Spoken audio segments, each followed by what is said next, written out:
Buenos días, hermanos y hermanas. Vamos a compartir nuestro devocional de este día miércoles 5 de agosto y vamos a abrir nuestras Biblias en el libro del profeta Nahum.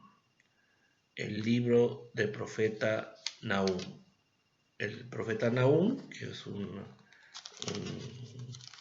de los profetas que tiene un libro corto, que son unos capítulos. Está después de Miqueas y antes de Habacuc, ¿no? Nahum, capítulo 1, versículos del 1 al 7. Vamos a leer lo que dice el profeta Nahum, capítulo 1, del 1 al 7. Profecía sobre Nínive, libro de la visión de Nahum de Elcos. Jehová es Dios celoso y vengador. Jehová es vengador y lleno de indignación, se venga de sus adversarios y guarda enojo para sus enemigos. Jehová es tardo para la ira y grande en poder, y no tendrá por inocente al culpable.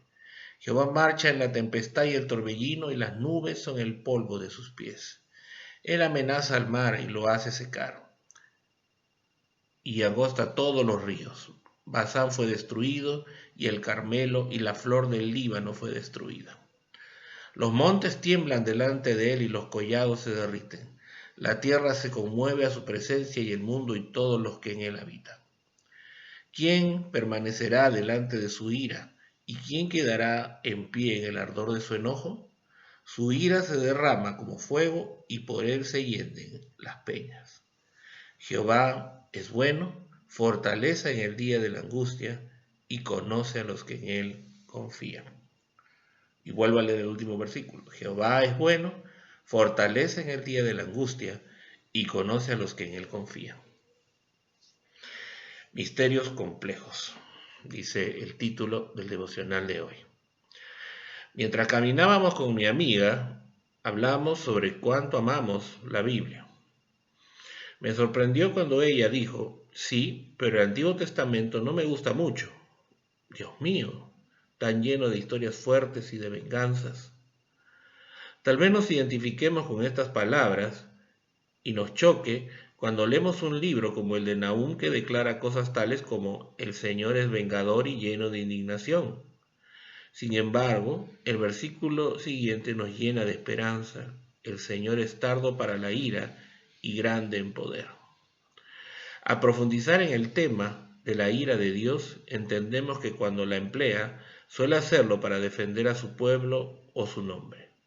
Debido a su amor abundante, busca aplicar justicia a los errores cometidos y redimir a quienes se han alejado de él.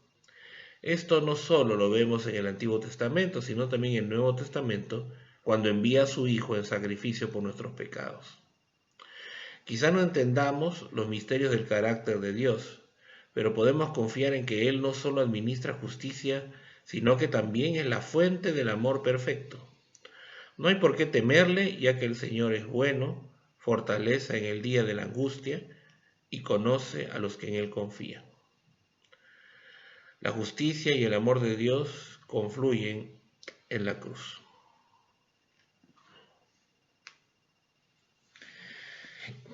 Los misterios de Dios, conocer más a Dios. Siempre cuando nosotros leemos un pasaje de la Biblia, queremos acercarnos y entender un poco más de quién es Él, aprender un poco más de quién es Él. Y justamente nosotros, cada vez que abrimos la palabra, debemos orar para buscar cómo es que el Señor se muestra a nosotros a través de su palabra, siendo el Dios Padre, siendo Dios Hijo o Espíritu Santo. Entonces, o a veces encontramos dos o tres de las personas de la Trinidad. Pero aquí vemos como lo que pasa principalmente en el Antiguo Testamento, viendo al Dios Padre actuando, ¿no? Y entonces manifiesta, por un lado, algunas características que son a veces fuertes, ¿no? Cuando leemos esto, dice, ¿no? Jehová es Dios celoso y vengador. Ahora, ojo, ¿no? El versículo 1 dice profecía sobre Nínive, ¿no? Nínive era la capital del reino asirio. Y el reino asirio en ese momento estaba invadiendo, amenazando el reino de Israel y el reino de Judá. Sabemos que el territorio de Israel se dividió en dos reinos después de Salomón.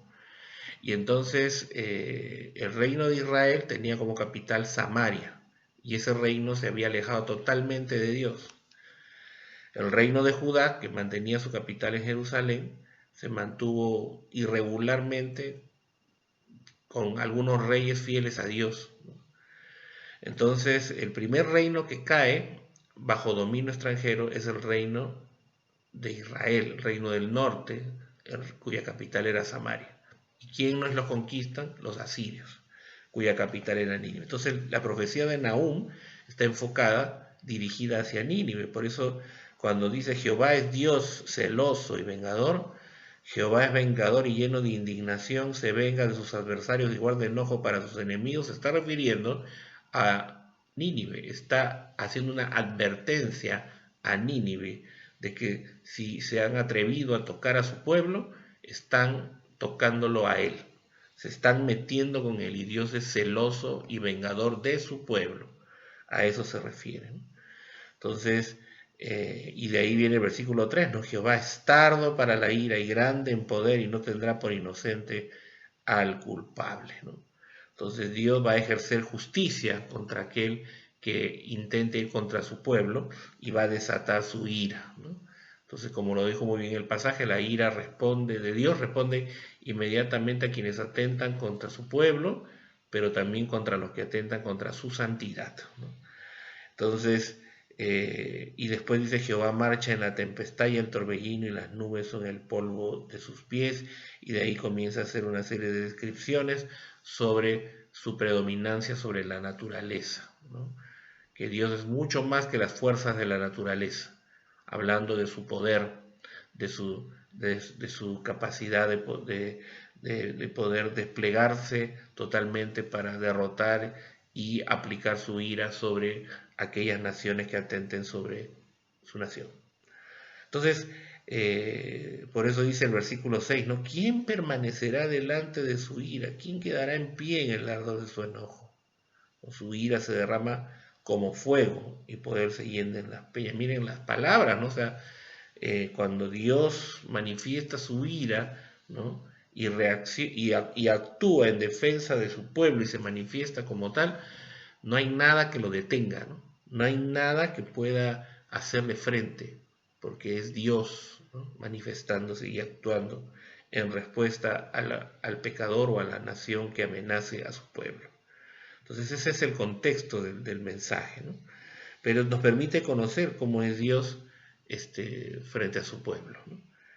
Por eso él después en el versículo 7 ya menciona palabras, ¿no? Nahum menciona palabras que describen a Dios ya hablándole a su pueblo Israel, que le dice, Jehová es bueno, fortalece en el día de la angustia y conoce a los que en él confían, ¿no? Después de haber visto ese Dios celoso que manifiesta su ira y que aplica su justicia contra la nación que amenaza a su pueblo, por otro lado, Él es bueno con su pueblo. Él es el que le da fortaleza a su pueblo en el día de la angustia, y Dios responde a los que confían en Él.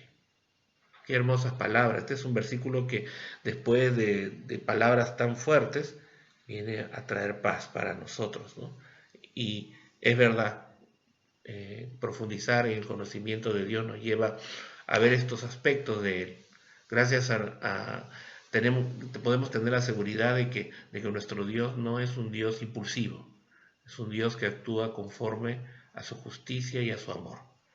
Y es lo que señala el pasaje, ¿no? La justicia y el amor de Dios se muestran juntos en la cruz de Cristo. Demos gracias a Dios. Vamos a orar. Padre bendito, gracias por tu palabra, por tu verdad. Gracias porque podemos entender un poco más de lo que nos quieres enseñar. Y Señor, ponemos en tus manos esta gran verdad. Agradecido, Señor, porque tú te manifiestas, Señor, en tu palabra de manera plena para que podamos conocerte y entenderte más. Y Señor, que podamos valorar estas verdades y aplicarlas a nuestras vidas. Nos ponemos ante ti, Señor, y pedimos tu sabiduría y que nos guíes en este tiempo, Señor. y guarda a nuestras familias. Te pedimos que guardes la salud de cada hermano y hermana de la iglesia y a nuestros familiares también. Y también sigas proveyendo para nuestras mesas y nos guardes de nuestra entrada y nuestra salida a nuestras casas. Gracias, Padre Celestial. En el nombre de nuestro Señor Jesucristo. Amén. Muy bien, hermanos, que Dios les bendiga. Y hoy en la noche nos estamos viendo, nos estaremos encontrando en la escuela de oración, para que el Señor nos siga enseñando e instruyendo en su verdad. Que Dios le bendiga, hermano.